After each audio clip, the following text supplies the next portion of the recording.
want to talk about Monday Night Football, Bills Jets. Okay. Because obviously consequential. So who's your team? What's the team highlight? The Bills? No, I want to talk about Aaron Rodgers and the Jets. The Jets, the New York Jets. All right. Yeah, because this is mostly fresh in mind. A lot of these games I have to remember. I'm like, man, look at it. But because it's so fresh in mind, I thought overall the Jets offensively looked okay. Brees Hall had a really good game. If I had to pick another player to pick a highlight on, Brees Hall had excellent game. The Bills were able to put a lot of pressure on Aaron Rodgers. But the game last night was penalty crazy. A lot of holding, a lot of passing interference, a lot of penalties last game, which is crazy. Because we hadn't even talked about. I don't know what your feelings on Robert Salah getting fired. I knew eventually there was a lot of turmoil with Robert Salah. Being he was on the hot seat, but I would never expect that he would get fired middle of the season. I don't know, Julian, how do you feel about firing coaches? So you're on mute. I will say it seems a little early, personally. He was somebody I did have on the hot seat, somebody who dives into the Jets a little bit more probably, but at least for me on the outside looking in,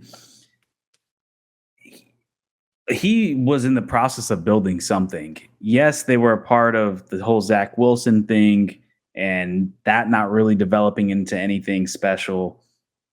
It didn't seem like they really had a backup plan for Aaron Rodgers last year, but sometimes shit like that just happens. But obviously the start of this season has been pretty rough. They're 2-4 right now. You've lost to some pretty bad teams, but it does still feel a little early to make these changes and then also go for a trade. Like I said, for Davante Adams, you think they would have waited till Robert Salah, but he also kind of built a pretty solid defense and they drafted pretty well with them. And he's done a good job of executing that defense because when I look at the New York Jets, they do pretty damn well on like they are a scary team to face and they're very young too on top of that. So I will say I'm a little surprised as an outsider looking in just to be this early in the season. You think they would wait, but I guess they feel that the interim can take his spot and perform even better. And maybe it was tension between Aaron Rodgers and him that could have caused this to boil over, which let's be real. I mean, if you have somebody like Aaron Rodgers on your team and you're a team like the New York Jets, who historically is not very good and never really has a true elite quarterback, and now you finally have one, you want to try to make him happy as much as possible. And if he felt like he wasn't the answer, then you got to move on and go forward. But like I said, we'll see how it plays out. I'm curious to see if maybe we see a decline in the defense because obviously one thing you can't take away from Robert Salah is that man can't, everywhere he's gone, he's had a pretty damn good defense.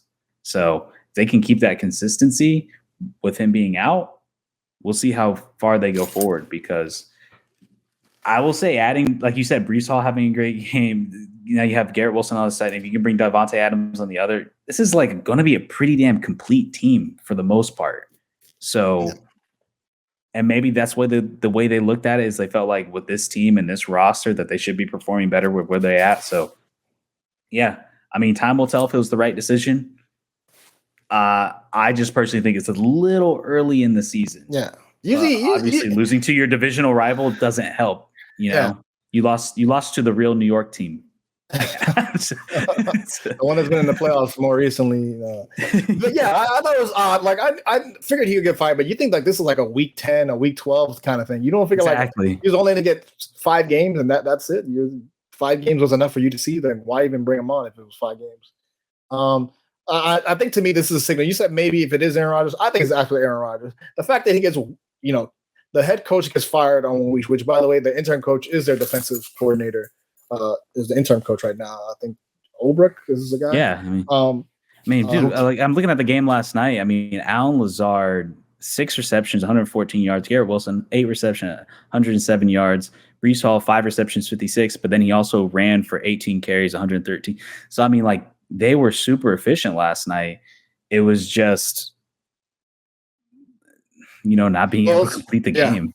They weren't able to convert a lot. Now. Also, I want to talk about the windy conditions because the field goaling on both sides was absolutely atrocious. Bass missed a couple. I think the Jets kicker missed a couple. Like I said, it was a lot of penalties in the game. It was a rough game. Yeah, it was almost 200. Yeah, the Hail Mary. Yeah, the Hail Mary. And crazy fucking game. The end of the game, Mike Williams. I don't know about that last play. I got to review that last play. But to me, it looked like Aaron Rodgers underthrew Mike Williams on that last play when they were trying to drive down. I don't know if Mike Williams just made a move that Aaron Rodgers didn't expect because Aaron Rodgers looked pretty mad. Miscommunication. There's a miscommunication where Aaron Rodgers was throwing where he should have gone. I don't know, but to me, I was like, "Yo, Aaron Rodgers, that's you, man. You look like he fucking underthrew that guy. You got to throw that guy in stride." Like Mike Williams is not a fast guy. He's not a Tyreek Hill out there. So he's the one-on-one guy. The fact that you underthrew him, means you don't have you don't got the stuff. You don't have your fastball, or B, there's just like miscommunication where Mike Williams went where Aaron Rodgers didn't want him to go. And there's flashes too. There's things with Aaron Rodgers where, there's flashes like when he's throwing deep the ball, 10, 15, 20 yards. And I think they got a touchdown right before the half, a crazy touchdown into the end zone where they just lobbed it up and the ball looked like it fell out, but he was actually a catch, I think, to Lazard. That Aaron Rodgers is like, oh, that's the Aaron Rodgers I know. Like that guy, that's the Aaron Rodgers that everybody's been waiting for. But when I see him, throw these short passes, kind of these screen passes, or where he has to improvise and throw it to the tight end on these short things, I'm like, this is not interesting to me.